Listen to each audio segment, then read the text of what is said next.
Добар ден, почитувани, добре дојдовте во магазинот за родителство 0+ месеци на телевизија Телм. Денеска ќе зборуваме за респираторните вирусни инфекции во детска возраст. Во првите 3 години од животот, децата во просек имаат 3 до 6 респираторни инфекции на горните дишни патишта во годината, предизвикани најчесто од вируси кои што се пренесуваат по капков пат. На нив, на бројните вируси, сега се надоврза и SARS-CoV-2. Како да му помогнете на детето кога ќе му се растече ноцето и кога ќе се јави надразнителна упорна кашлица, ќе ни појасни гостинката која што е со мене во студиото на Телма, примариус доктор Софија Галбова-Вчкова, педијатар од Институтот за белодробни заболувања кај децата, Козле. Докторке, добре ни дојдовте во студиото на Телма. Добро ве најдов, благодарам за поканата. Се надевам дека ќе објасниме некои работи на родителите за респираторни. И на самиот почеток од емисијата ќе ги поканам и гледачите да се вклучат во денешната емисија на телефонскиот број 3076-677, бидејќи верувам дека имаат бројни прашања кога станува збор за честите настинки и респираторни инфекции пред се на горните дишни патишта.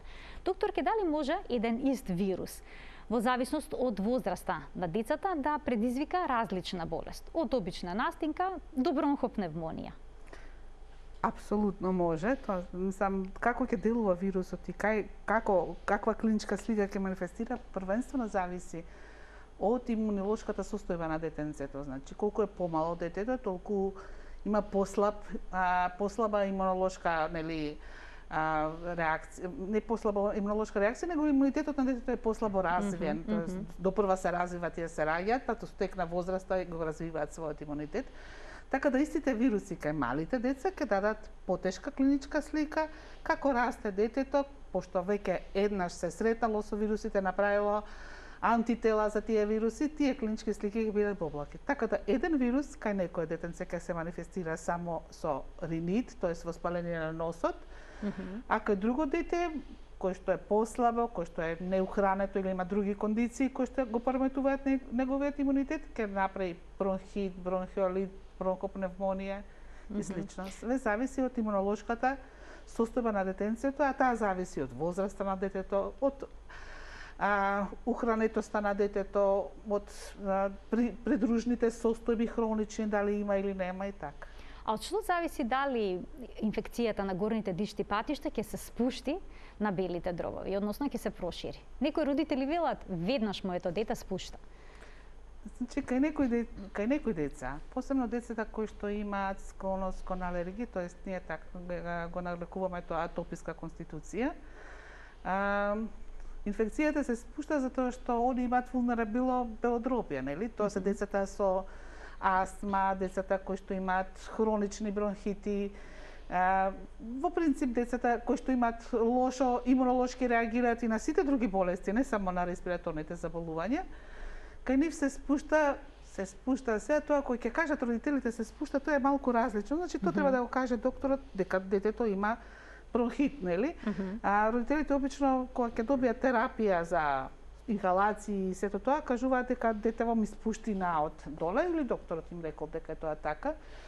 Зависи сепак од имунолошката состојба и од генетската предиспозиција на детето. Ако детето е склоно кон алергија, реков и атопија, оно многу полесно ќе направи бронхит, тоест ќе направи бронхиолит, бронхообструкција фактички ќе направи, нели? И најчесто е тоа причината. Исто така и возраста, значи на детенцето. Помалите деца полесно прават затоа што имаат потесни дишни патишта. Малите деца дишат само на нос, односно тешко дишат низ уста. Што тоа значи дека кога ќе се затне носето, веќе тука настапува проблем, сериозен, и за детето и за родителите? Да, они дишат и на уста, меѓутоа не знаат да дишат на уста. Не им е проблем дишењето на уста. Проблем е што не знаат, уште не се научени дека треба да ја отворат устата за да дишат кога им е затворено носето. Затоа малите деца кои ќе добијат горно респираторна инфекција, значи кој што е локализирана на носето, таа не е тешка, меѓутоа они многу тешко дишат, значи не може да земат воздух, се вознемирани, Понекогаш одбива да јадат, одбива да бебињата, јадат не цицаат. затоа што не вака сега, затоа што за да цица треба да им дработи носето. Аха. Ако им е затнато, они треба да направат вакуум и у тој момент они немаат од кај да земат воздух. Устата им е затворена со цицањето, а носот не функционира како што треба. Ме разбирате? Така, да. Значи они сакале некеле во еден момент мора да ја отворат устата за да дишат. Да. Така. Да, и тоа им е проблем. Нив им е проблем пошто они не знаат тоа рефлексно, мислам да го направат, нели, циљано, него рефлексно го прават, да. А какви се обично, каков е секретот во носето ако станува збор за вирусна инфекција? Значи вака се, да кажеме дека кај децата, особено кај малите, повеќе од 90% од респираторните инфекции се вирусни. Значи, особено кај малите деца, како е се зголемо, само 10% може да бидат и тоа многу ретко примарно бактериски, тогаш се работи за пневмонии или бронхопневмонии. Почесто се на некој вирус да се надоврзала бактерија како компликација, тоест да настане бактериска суперинфекција на вирусната инфекција. Значи, примарно се тие вирусни. Ви реков колку што е помало. Како што расте детенцето, процентот на бактериски инфекции се зголемува, зашто сме веќе населени, нели, и децата се населени со бактерии.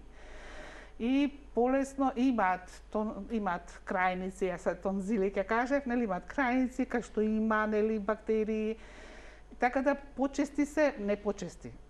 Секако се вирусните инфекции најчесто, меѓутоа може да се сретнат почесто и бактериски инфекции, али кај поголемата возрастна група над 3, над 5 години, школските деца. Така. Брсулчињата како изгледаат? За секретот. Значи, секретот кај вирусните инфекции е обично стаклест, белузлав, можда е погуст. Ако е зелен секретот, се ако збориме од нос, значи, можно е да има бактерија во носот. Можно е и да нема бактерија во носот. Значи не значи секогаш зелено мрсулче болест предизвикана од бактерија. Не, апсолутно не, има вируси кои што знаат убаво да го обојат секретот како аденовирусот, например. Меѓутоа, сега треба да се разграничи дека бактеријата во носот не е причина за респираторната инфекција, како да ви кажам. Таа е тука, сите сме ние населени со бактерии. А децата со самото раѓање се населуваат со бактерии. Значи, како што се раѓаат, се населуваат со бактерии. Кога ќе тргнат у градинка, они веќе во носот имаат бактерии. Верувајте, мислам, дека повеќето деца, 50-60% имаат бактерии во носето. Зелениот мрсул ќе биде тогаш кога имаме вирусна инфекција, а тука бактеријата ќе се размножи, ќе направи проблем, што не значи дека треба да примаме. Тоа не значи дека таа е причинител. Многу родители ќе направат бриз на своја рака, ќе добијат резултат и сметаат дека нивното дете треба да се лекува со некаков антибиотик, па дури аплицираат и локално антибиотик, капки за нос во кои што има растворено некој антибиотик. Значи, прво не постојат капки за нос кои што содржат антибиотик, обично се користат други типови на капки или во кои што се додаваат антибиотиците, тоа родителите го прават и некои колеги. Бактеријата во нос, значи реков дека примерно не е причина за горно-респираторната инфекција. Таа се раѓа тука. Верувајте дека кој ќе излечите, после недела дена кој ќе го пуштите у градинка детето или у јасли, он ќе има истата или ќе има некоја друга бактерија. Второ, на своја рака родителите апсолутно не мора да прават присеви, особено не на здравите деца, затоа што некогаш нашле некоја бактерија во носот. Значи, оно има и на крај вика откривме дека детето има таа бактерија, па му дадовме ваков антибиотик и му помина. Веројатно ќе му поминеше секако. Некогаш кога прави големи проблеми, ако има многу температура, значи се земаат и други анализи. Ако има параметри во крвта, например покачени леукоцити, покачено ЦРП, кои што укажуваат на системска бактериска инфекција, тогаш треба да прима антибиотик. И мрсулите ако се зелени, меѓутоа тогаш веројатно ќе има и други симптоми освен течење на носот, на зелен секрет од носот. И градинките бараат, докторке? Знам, и со тоа јас апсолутно не се сложувам. Не само ја не се сложувам. Ми се чини повеќе кратно дека педиатриската асоциација побара да се тоа не се спроведува. Знам дека градинките бараат. Она што ќе се земе бриз и ќе се види дека детето нема никаква бактерија, не значи дека после 3 дена нема да има. Значи тоа е апсолутно непотребно. Треба можда да бараат од матичниот потврда дека детето е здраво. Нема зашто да се земаат брисеви кај здрави деца, тоа мене никогаш не ми беше јасно, на никој не е јасно, мислам дека стварно Педиатриското здружение повеќе кратно ги има упоменато дека тоа не смее да се спроведува. Верувајте ми, ако влезете во било која група у градинка и земете брисеви од сите деца, најмалку од прилика кај околу половина ќе има бактерии. Така. Ако се здрави. Така. Бидејќи тие се дел од нормалната флора. Ама ние живееме заедно со бактериите и така треба да биде.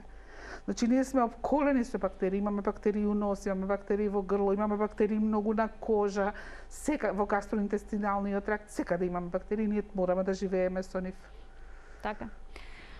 Да се задржиме уште малку на затнатото носе кај бебињата и кај малите деца. Понекогаш што знае да направи проблем со увото, па да се јави болка во увото. Зошто е тоа толку често? Тоа е најчестата компликација од затнатото носе, значи воспаление на увото. Затоа што носето се дренира, нели, треба внатрешното уво фактички се дренира преку каналче во носето, нели? И кога се затне носето, тоа не може да се дренира веќе внатрешното уво и тогаш настанува воспаление на увото, тоа е многу често. И затоа е главна, она што најмногу треба да се одзатне носето колку што може. Сега тоа е мало детенце со мало носе кој што има мало каналче. Значи, на таа возраст ограничени сме со лекови кои што ги намалуваат секрецијата и освен солени капки не можеме поголема нешто да делуваме и да го чистиме носето почесто, да го празниме. Солените капки сепак малку ќе го намалат отокот на носето, за да му да дозволат на увото, нели, да се издренира па да не настапи тоа. Значи, за да не настапи воспаление на внатрешното уво, она што треба да се среди носето колку што може повеќе да се исчисти. Што не значи дека треба 5 пати, 10 пати на ден да се брца во носето, нели, со катетери како што мајките знаат да прават. Па и со пумпици понекогаш да влечат. Па и со пумпици, ама и пумпицата, знаете, кога ќе го надразните слузницата, пак прави оток. Значи не многу често, колку кога има повидлива затнатост, тогаш да се исчисти со капкички и пумпица. Често пати кога е затнато носето, секретот почува да се спушта на грлото и тоа предизвикува надразнителна кашлица. И детето упорно кашла. Што да се направи во таков момент? Спориме за значи имаме неколку типови на кашлица. Имаме сува, надразнителна кашлица, ако збориме за сува, и имаме влажна, тоест продуктивна кашлица. Сувата кашлица најчесто настанува вака при вирусни инфекции, каде што слузницата на грлото, да речеме на ждрелото, е воспалена од самиот вирус и таа сува кашлица, значи тука се наоѓаат тие тусигини, тоест центри за кашлица кои што делуваат на мозокот да се кашла. Кашлицата е у суштина, не можеме нешто многу да направиме. Кашлицата е одбранбен рефлекс на организмот, значи со кашлица се чисти слузницата од сето она што не треба да се наоѓа, тоа се вирусите, бактериите, чадот, прашината, алергените и слуста која што прекомерно се лачи, нели? Која прекомерно се лачи. Најтешка е сувата надразнителна кашлица и најтешка е за смирување, нели? Пошто препаратите кои што се користат за смирување на таква кашлица, прво не се добри за децата и не се користат кај децата. За сувата кашлица се користат препарати кои што ги нарекуваме ние антитусици. Најголемиот процент од нив се викаат се морфински деривати, значи делуваат на центарот на мозокот за да не биде надразне, за да ја спречи кашлицата, нели, да го седира мозокот за да нема кашлица. Има и периферни, нели, такви антитусици кои што делуваат на тој начин што што ќе овлажнат, тоест со слуз ќе овлажнат и ќе покрија слузница да не биде осетлива на дразбите од надвор. Тоа се обично природни препарати како што е чајот од бел слез, од коренот бел слез или листот и цветот од црн слез, лишеот, исландскиот лишеј, дека се многу ефикасни не можам да ви убедам. Да.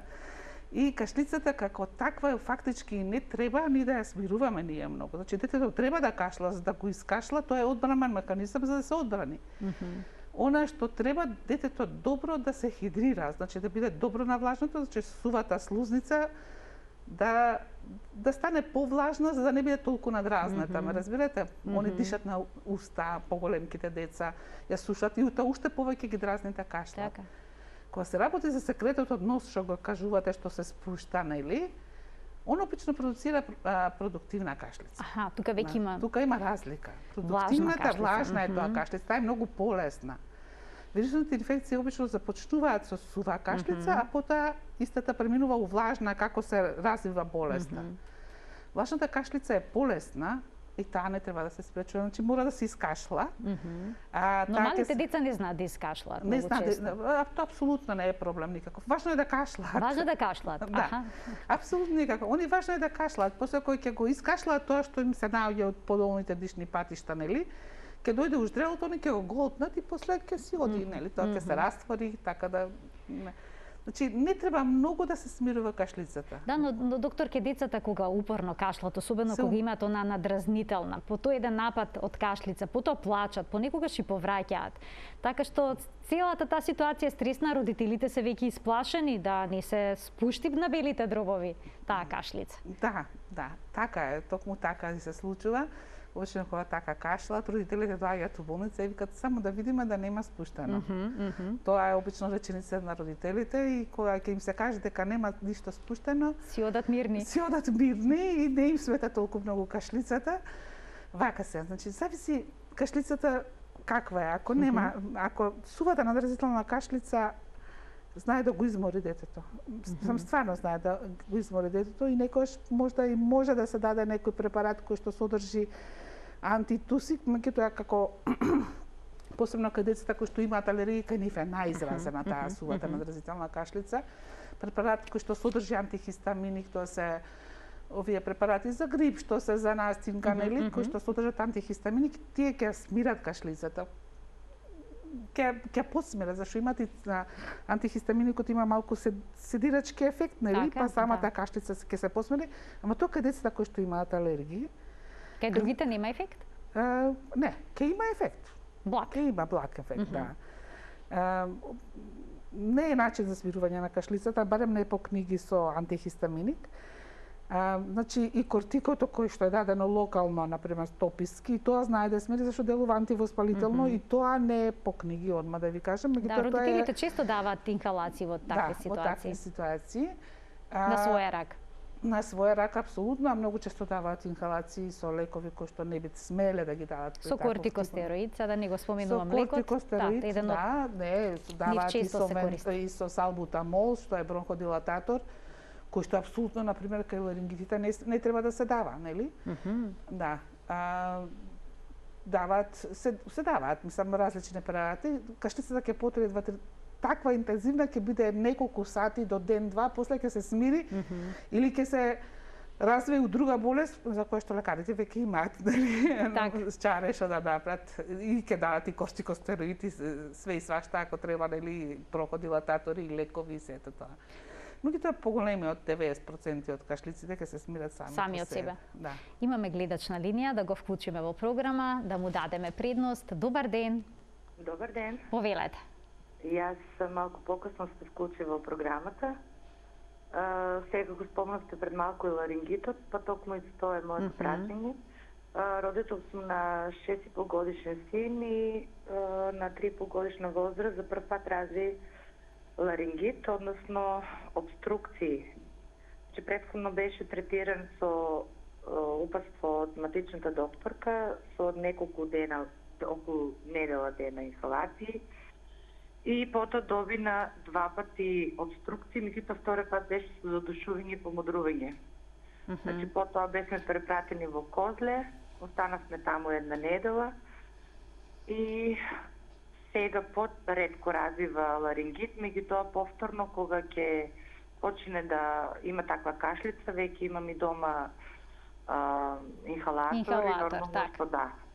И веднаш реагират, така? Да, веднаш реагирам со консултација од матичен, често му давам пулмикор, сега моментално ги нема, има некоја така, но има заменски лекови, така. Меѓутоа прашањето ми е кога исчезнува ларингитот и од што го развива? Еве да речеме тоа веќе 6,5 години поредко развива, меѓутоа пак така, но сепак го имате овој проблем. Да, го има така, ви благодарам. Ладниот воздух или така, ќе добиете одговор од докторката. Ви благодарам за вклучувањето во денешната емисија. Докторке, страшно звучи ларингитичната кашлица. Да, апсолутно. Кој родител поминал низ тоа знае, понекогаш се случува со пижами цело семејство да истрча после полноќ во болница. Така, токму така, да. Што е тоа стридори, во појасните како прво звучи таа кашлица, потоа ќе и дадат одговори на гледачката. Ларингитот, акутниот ларингит или ларинготрахеит или круп синдром, тоа што го кажува мајката, се развива, најчеста причина за истиот се вирусите, сепак се вирусите, многу родители тоа го поврзуваат со алергија, тоа не е, мислам, скоро кај ниедно дете, не кај ниедно, кај нормално сме докажале алергија кај толку колку што докажуваме кај другите деца. И некојаш зависи од конституцијата на самите структури тука анатомски околу грлото, околу ларингсот, нели? Тоа е затоа што тука тоа е воспаление на местото во дишникот кај што се наоѓаат гласните жици. Тука е просторот многу мал, тесен, нели? И кога ќе отече тоа, станува стеснување на дишните патишта и воздухот многу тешко влегува внатре во дишното и тогаш е стварно изгледа многу драматично. Нели самата клиничка слика, детето не може да земи воздух, помодрува, кашла интензивно. Како лашна куча. Како куча, и меѓутоа има чујно и дишење кое што знаете, сега можеме и да продуцира, значи да не може да се земе воздух, а понекогаш и помодруваат. Ретко помодруваат, што е право, затоа што многу често брзо се реагира. Таквите деца кои што имаат таква клиничка слика е стварно многу драматична, тоа е најстрашното од све. Меѓутоа најдоброто од све што сето тоа многу брзо поминува. Да. Лошо е што многу често се повторува кај истите деца. И тоа навечер, и тоа навечер, тоа обично во ноќните часови децата легнуваат. Гледате, искуство имам. Да, имате искуство. Децата легнуваат потполно здрави, значи ништо со нив не се случува и се будат ниедно време или имале лесна настимка на носот со толку тешко дишење да самите родители се многу е страшно, нели, кога ќе се случи сето тоа во тек на ноќта. Кога ќе почне да се повторува, пошто родителите ќе бидат едуцирани, уште на пат до болница децата, клиничката слика се смирува пообично малку. Тоа е најверојатно, пошто мајката постави прашање за ладниот воздух. Значи, ладниот воздух делува апсолутно позитивно на ларингитите. Не треба да се штитат од ладен воздух. Напротив, ладниот воздух, значи зашто? Затоа што го намалува отокот што се ствара тука кај дишните патишта, го намалува отокот и се проширува дишењето, го намалува отокот зашто прави вазоконстрикција, ги стега крвните садови и се намалува отокот. И децата почнуваат понормално дишат и додека стигнат во болница веќе се помалку тешко болни него претходно кога биле дома. И тогава ни е првата препорака, значи пошто најчесто е зимно време ларингитот, мада има и летно време, да ги отворат прозор, да го завиткаат дето кебе и додека се спремат за во болница, детево да диша слободно, нели, на прозор. Тоа ни е првата препорака и да одат у болница. Значи, ларингитите се болест, да речеме, инфекција, која што апсолутно потребува кортикотерапија, зашто тоа зависи од тежината. Ако најтешките примаат адреналин, нели, инхалираат адреналин кој што се дава само во болница и во болнички услови, се остануваат пациентите некој известно време да поседат тука, па после да можеме дома да ги пуштиме ради ефектите од адреналинот. Умерено тешките сите примаат кортико, единствена индикација кај што кортикопрепаратите се апсолутно индицирани, тоа се ларингитите. Според протоколите, покрај, нели, кортикотерапијата која што се дава венски или преку уста, исти ефект би требало да има инхалаторна терапија со кортикопрепарати како што е будезонидот, кај нас е пулмикордот или кортиарот, и би требало да се дават во многу високи дози неразредени, нели, кортикопрепаратите. И не смеат да примаат децата вентолин. Значи не смеат. Во тие ситуации никако вентолин, да. Значи вентолинот може да ја потенцира затоа што може да ја потенцира клиничката слика на ларингити. Можам да ја утешам мајката дека самите кажавте дека веќе се поретки ларингитите. Најчесто околу 5-та, 6-та, 7-та година се губат. Меѓутоа, анатомската констелација на тие структури И понатака детето кое ќе добива вирусни инфекции на грлото, ќе има ларингеална кашлица, што не значи дека мора секогаш да примате и кортико и адреналин и сите тие работи. Значи не секогаш ларингетичната кашлица мораме да ја смириме со кортико, доколку детето нормално диша, навечер доколку се случи. Да, не морате да смирите, по протокол не би требало да ја смирувате секоја ларингеална кашлица со тоа. Меѓутоа, децата кои што имаат групови како што имаше на детето од мајката која што го кажа, нели? Би било пожелно. Ја би препорачала да прими една доза, нели? Колку да видите зашто не знаете ноќта што ќе се случи, нели? Кога ќе почне сето таа. А не редовно да се смирува, не. Така. Имаме уште еден гледач, ајде да го вклучиме. Добар ден. Ало, добар ден. Повелете. Имам едно прашање до докторката, какво мислење има за имуностимулатори, што се или имуномодулатори. Моето дете има 2 години и 9 месеци сега. Лани му давав Дефендил 3 месеци и воопшто не настинуваше тој период. Откако прекинав да го давам, значи многу често настинуваше. Сега не му давам такво за имунитет, па да ми кажи какво мислење има околу. Така, имуностимулаторите, имуномодулаторите во детска возраст. Ви благодарам за вклучувањето во програма. Значи, имуностимулаторите или модулаторите во детската возраст се широко употребувани, особено во Европа и особено во западните земји. Апсолутно немам ништо против да се дават, особено ако вие од лично искуство мајката има дека има подобрување, значи они го зголемуваат, би требало да го зголемуваат имунолошкиот одговор на детето на одредени агенции, нели? И тоа е позитивно. Ако мајката има, и ја имам позитивен ефект од Дефендилот конкретно, нели? На деца на кои што сум го давал, барем така кажуваат. Сега кажувате дека не давате, а не кажавте дали е здраво детенцето или не. Обично на 3-4 годишна возраст децата стануваат поздрави. Значи стекнуваат веќе доволно свој имунитет и веќе се во меѓувреме биле во контакт со многу вируси и бактерии и имаат некој базален имунитет кој што ги заштитува. Ја мислам дека ништо нема да штети ако детето прима и ако се уможност родителите да даваат, нели, пошто препарати баш би било и добро веројатно, позитивно би делувале, јас сум за. Така, тука да погледнеме еден блок реклами, а веднаш пото продолжуваме со концептот предвиден за денешната емисија 0+ месеци. Останете на Телма.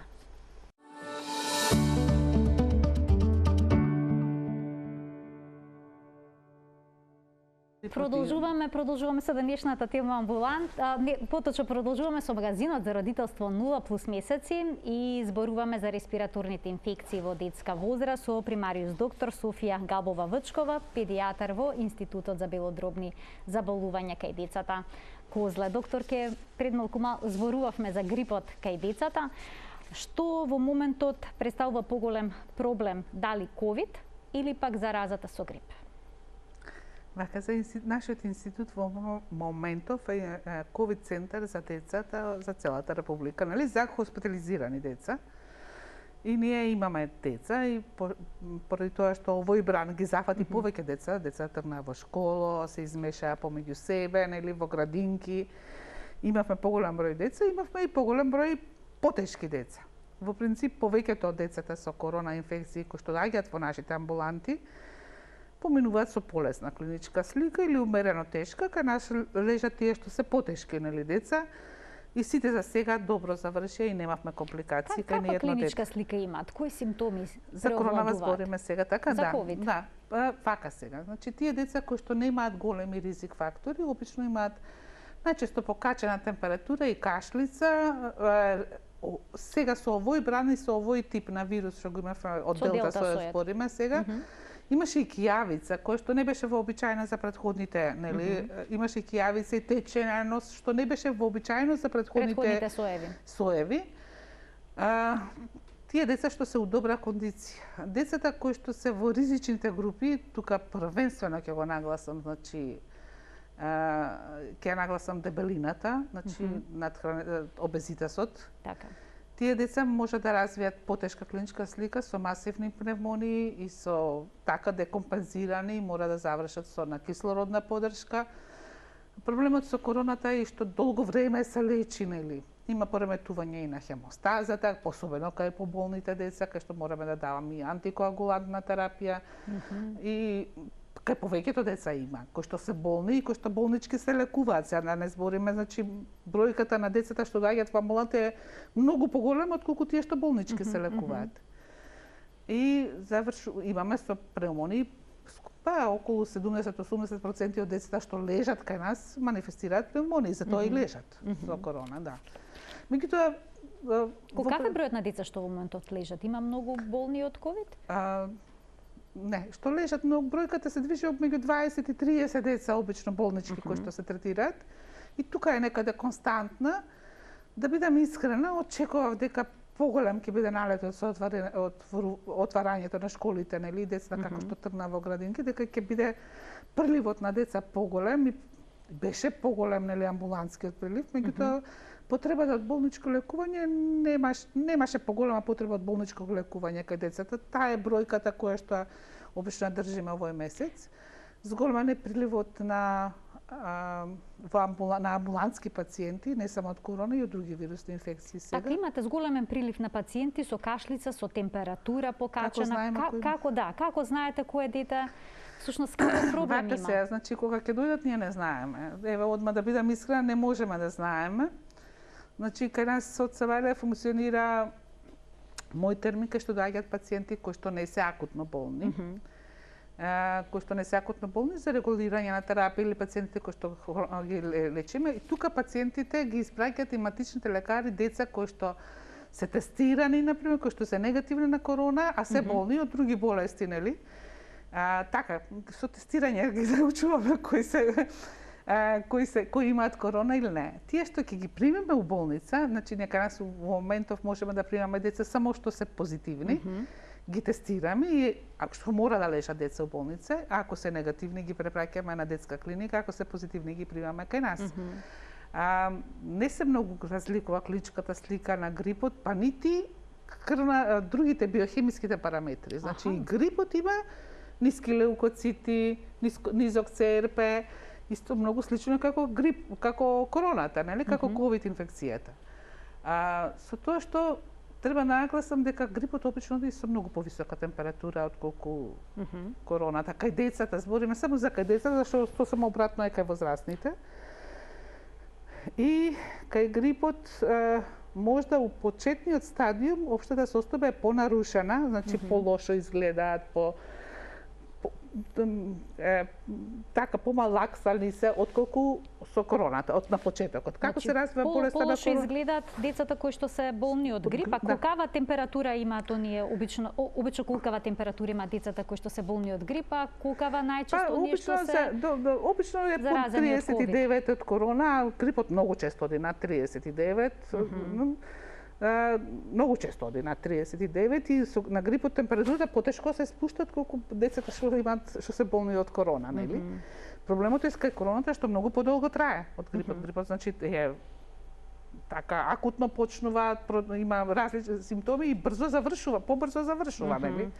Да. Али сега имаме повеќе сега зголемен број на деца болни од грип имате, така? Имаме зголемен број на деца како што докажавме инфекција од инфлуенца, да. Инфлуенца. Да. Имаме двајца гледачи на линија, потоа ќе се навратиме уште малку на грипот. Добар ден. Добар ден. Добар ден. Ве слушаме, во програма сте, повелете. Поздрав до докторката, сакам да ја прашам нешто за нашето дете. Он болува од бронхитис. Меѓутоа една недела имаше кашлица, гледаме се пред 2-3 дена почна и кога плука више крв плука. Сакаме да знаеме што може тоа да е. А на која возраст е детето? 8 години. 8 години. 33 и пол. И двете плукаат крв? Како? И двете плукаат крв? За две деца се работи? Да, за детето се работи, плука крв меѓутоа. И двете? Значи, тоа не е цело време, значи кога му дојде она за плукање, он тогаш исплука крв. Исплукал крв кога... Повелете ако имате некој подпрашање, докторке. Да, не, имате две деца, едното е 3,5, другото 8? Не, имаме две, ама само машкото ми е 8 годинки. Добро. И само кај машкото го имате овој проблем, така? Само така, едното дете. Така, а има бронхитис, каков од кога има бронхит детето сега или хроничен бронхит има од порано? Па од порано има бронхитис. Вака сега, која да е причината кога се искашлува крв, мора да се јавите на лекар. Значи мора да се јавите на лекар, да се види дали е тоа свежа крв, дали е тоа крв од надразнети крвни садови или не, баш е крв или е темна крв. Мислам треба, значи секоја хемоптиза, тоест крвав искашлок, треба да биде прегледан, детето треба да биде прегледано на педијатар. Да. Значи, мора да го однесете детето за да се видат причините за тој крвав искашлок. Многу често причината е безаслена. Ако многу интензивно кашлало, да има распукани капилари во грло или во носот и крвта е во искашлокот да биде чисто пропратена од, меѓутоа тоа треба доктор да го види. Така, ајде да го слушнеме и вториот гледач. Добар ден. Добар ден, се исклучил во меѓувреме. Во ред.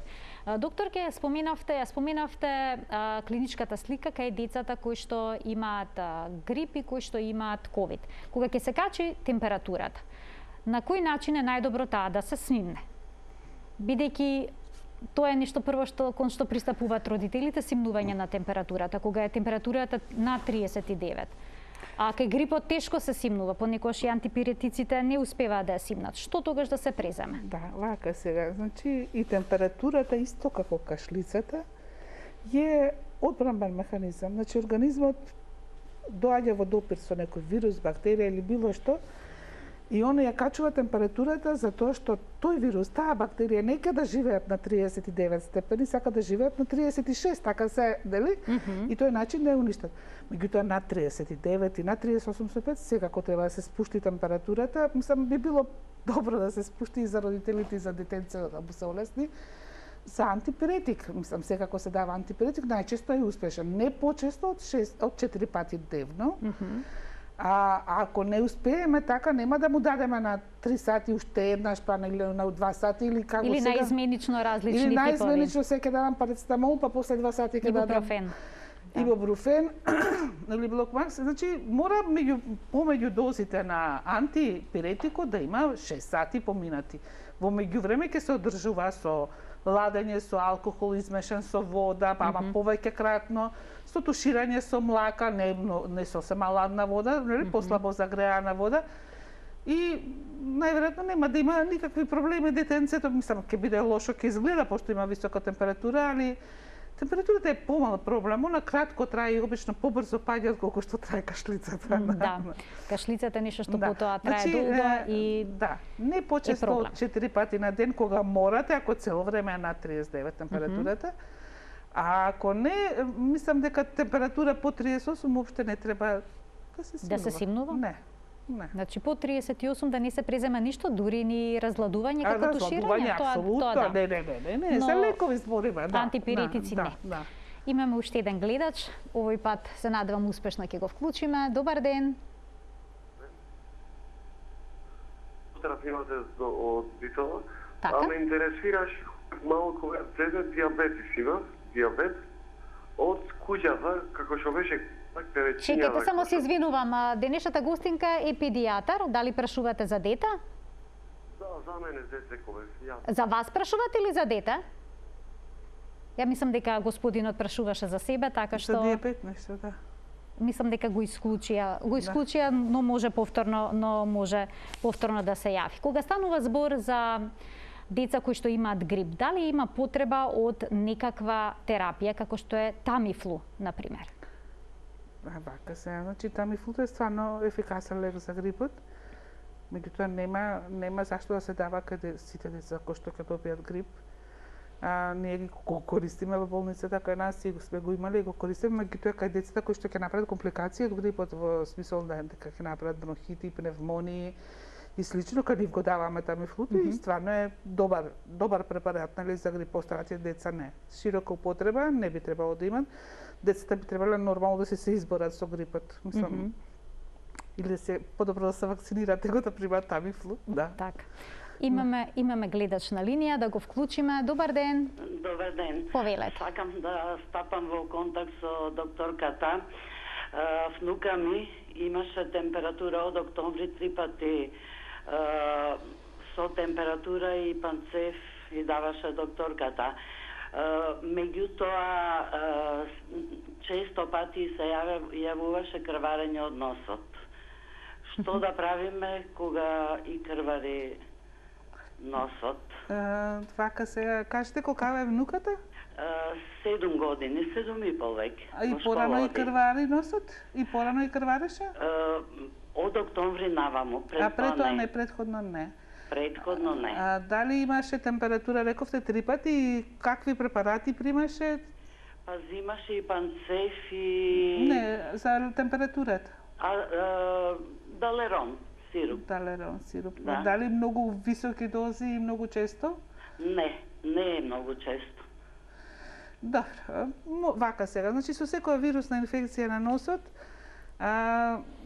не на носот, уопште со вирусните инфекции доаѓа обично до пад на тромбоцитите, дури и да не паднат, се пореметува нивната функција, така да имаме голема склоност кон крварење. Таа слузница и така е веќе воспалена, нели, полесно крварат слузниците секогаш кога има вирусна инфекција. Значи, во таква ситуација препорачала поголеми дози на витамин С, значи по 1 грам, по грам, така да се прими дневно. А ако се тоа обилни крварења од носот, тогаш треба да се види, да се провери од оториноларинголог, да не има некој плексус, нели, на кој што треба да се делува, да не има таков сплет на крвни садови во носот кој што се склони кон крварење. Значи, така, витамин С, но исто така и преглед кај оториноларинголог. Ако е обилно крварење, ако не е обилно крварењето, не мора да одите. И немате што да прави. Мислам, нема потреба ако не е обилно ништо. Ке чекате да поминете, веројатно кога е здрава не и тече носот, предпоставувам. И уште нешто, децата на таа возраст многу често си работат, нели се носат. Да. И така. Чепкат во носето, така. Оние деца кои што имаат покачена температура, потем тече носето, неизбежно е најчесто, како што ќе се јави кашлицата да прогресира и родителите во тие моменти се прашуваат дали сепак треба да се вклучи антибиотска терапија. Што велите за начинот на лекување на температура проследена со кашлица? Значи, вака сега, на почетокот кажав дека 90% од инфекциите се вирусни. Антибиотикот не е лек нити за кашлица, нити за температура. Значи, за ништо од сето тоа. Со антибиотикот се убиваат само бактерии. Но родителите се плашат да не се накалеми некоја бактерија. Па може да се накалеми, ама за примат сите, еве ви кажав колку ќе се накалеми, помалку од 4-5%, нели, може да се накалеми. И да примат сите 90% антибиотик заради тоа, затоа што кај некого, ако се накалеми, кога ќе се накалеми, тогаш ќе се земе антибиотик.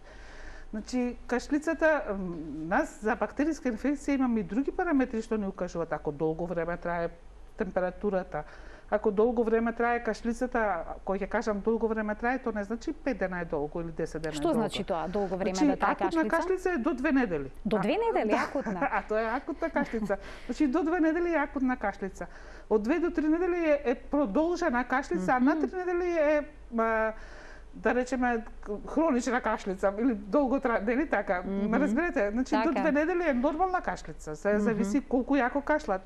Ако детето нема отежнато дишење, не му рипат, нели, но здравите да му игра, да не му скока мешето и да нема вовлекување, значи нема некоја голема потреба од секирација, ако детето 10-20 пати на ден се закашла и искашла нешто, нели? Треба да се почека. Во 0+ месеци ќе вклучиме уште еден гледач. Добар ден. Добар ден. Ве слушаме во програма сте, господје, повелете. Во телно сум, нели? Да, секако ве слушаме во програма сте, повелете. Изи, и знам, емисијата ви е за деца, јас сум баба. Внук ми е 22 години. Кашла се многу. Така, но... И отиде сега на лекар да земе нешто.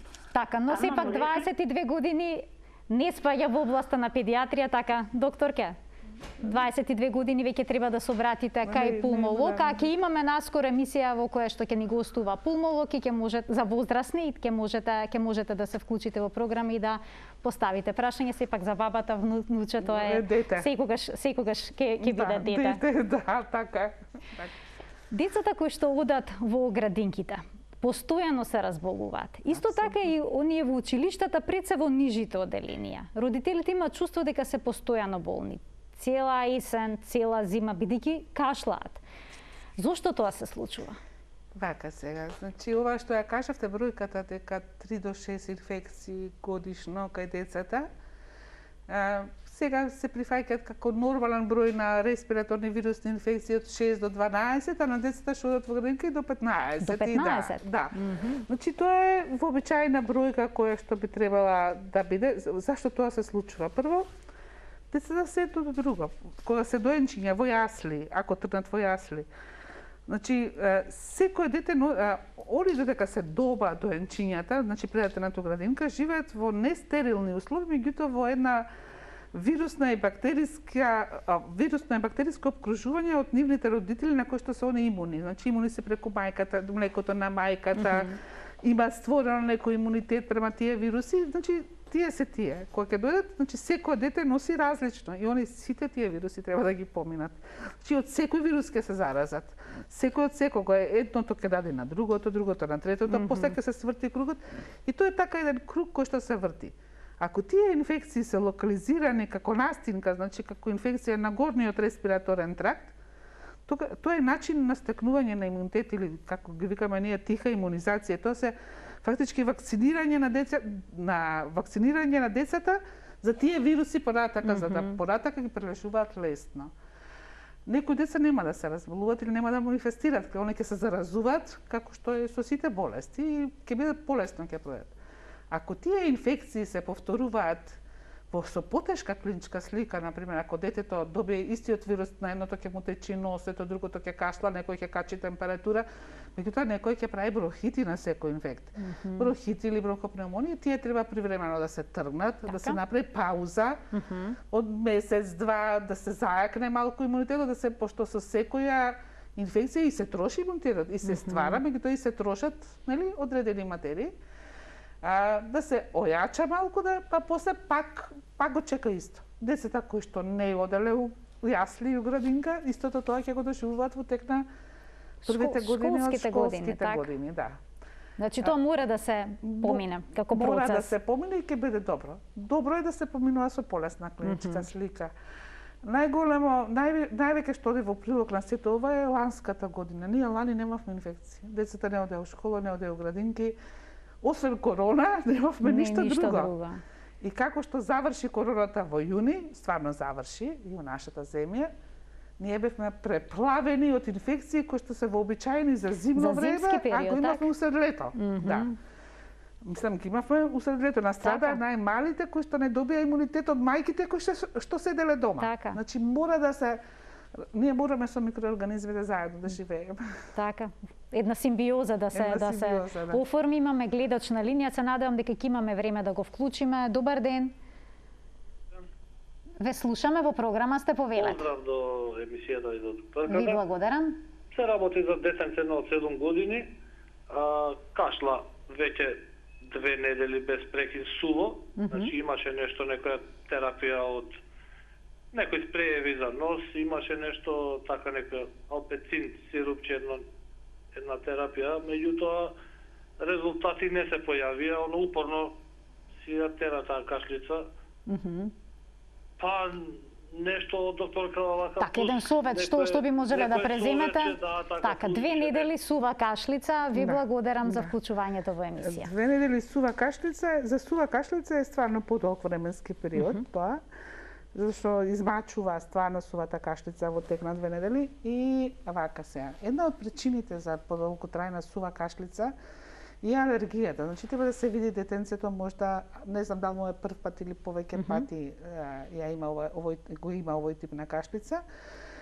Меѓутоа има, сега да не збориме, има и бактерии кои што даваат сува кашлица и кои што треба да се испита да не се работи, за тој возраста на детето одговара и може да има од тој тип атипични бактерии.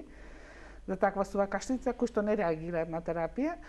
Тоа се прави со еден тип на испитување кој што се вика пнеумослайд и кој што само за тоа би го користела за да се најде нешто евентуално и за кој што треба одреден тип на антибиотици да примат. Обично не се лесни, али кашлаат така интензивно подолго време сува. Така, значи треба пнеумослайд советувате да се направи испитување. Може да се направи, можете да дојдете кај нас у секој време на горе кај што доаѓаат децата кои што немаат корона, па ќе се направат испитувањата, нели, кои што треба да бидат направени. Да. Докторке, имам јас секако уште низа други прашања кои што ќе ги оставам за вашето следно гостување во 0+ месеци во магазинот за родителство. Ви благодарам што бевте денеска во студиото на Телма. Ви благодарам и вас. Почитувани примариус доктор Софија Галбова-Вчкова, педијатар од Институтот за белодробни заболувања кај децата Козлан, беше денешна гостинка во магазинот за родителство 0+ месеци. Се надевам дека ќе ви бидат од корис бројните совети и препораки кои што ги даде за респираторните инфекции кај децата, пред се за кашлицата како што е упорната сува кашлица. Ви благодарам за вниманието со кое што не следевте и се гледаме секој работен ден на Телма. До гледање.